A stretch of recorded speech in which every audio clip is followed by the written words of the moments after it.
Gusto mo ba na ang partner mo ay iiyak araw-gabi sa kakaisip sa'yo? Lalong-lalo na kung ikaw ay binaliwala na niya at tuluyan na siyang nawalan ng gana sa'yo. Kaya kung gusto mo na siya ay mapapaiyak araw-gabi sa kakaisip sa'yo, ay gawin itong ritual na ibabagi ko sa inyo ngayon. Lalong-lalo na kung kayo ay palagi na lang hindi nagkakaintindihan sa isa't isa.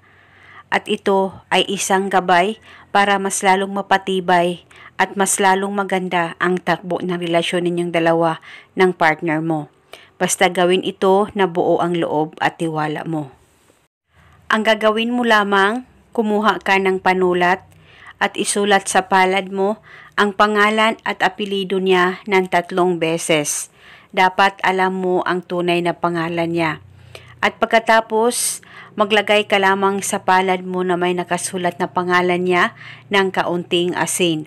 At pagkatapos, ilapit ang palad mo sa bunganga mo, mag-focus at mag-concentrate ka, pakaisipin mo siya at ibulong mo ang mga salitang ito.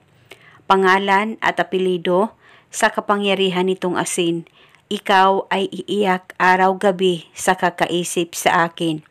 Ibulong mo lamang ito ng paulit-ulit kahit ilang beses ay pwedeng-pwede po. Pwede ka rin magdagdag o mag-iba ng hiling kung gusto mo, wala pong problema. At pagkatapos, pwede mo nang itapon itong asin at itapon ito sa basurahan o di kaya sa lababo. Depende po sa inyo. Basta pagkatapos, wag po kayong maghugas kamay. Hayaan nyo lamang po ang nakasulat dyan sa palad nyo. At kinabukasan, pwede mong ulitin ang paggawa nitong ritual. Pwede ito gawin bago ka matulog.